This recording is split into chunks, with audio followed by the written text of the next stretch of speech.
And more breaking news coming in as the Russian Foreign Ministry has just released a statement on Chernobyl.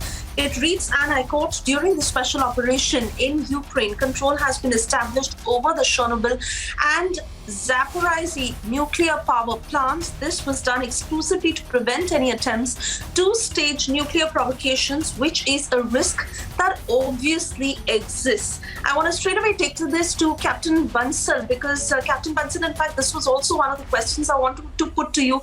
And now this development coming in, how do you view the broader picture?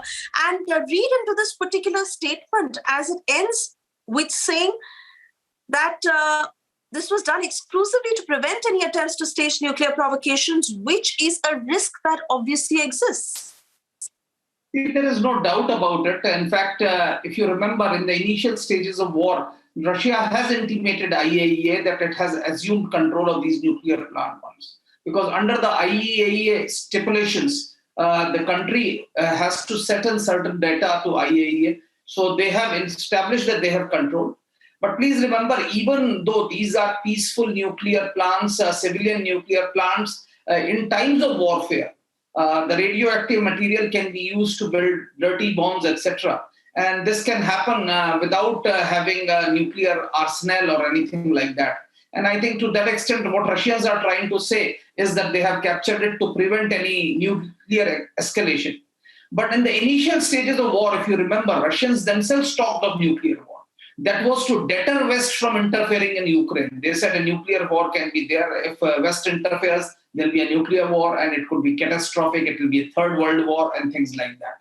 So it's important that both the sides are using this nuclear card to suit their convenience, but it is a danger. We must remember that there are nuclear power plants. Russia has a nuclear power, and so that danger exists. But for the moment, as I see, that nuclear threat is passé to my mind, and Russian progress in Ukraine is considerably slowed.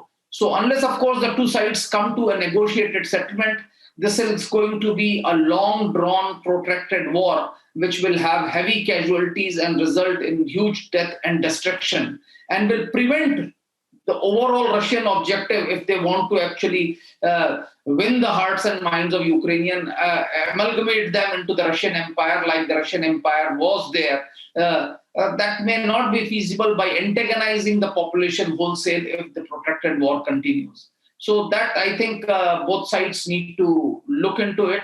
I think there is a need for a negotiated settlement. I think both the sides do need it, but they are unwilling to climb down from the high horses which they are riding. And that is where we need a third country mediation, third country which can tell both of them that these expectations are unrealistic. You need to come to this level, and where I think mutually agreed solution can be found.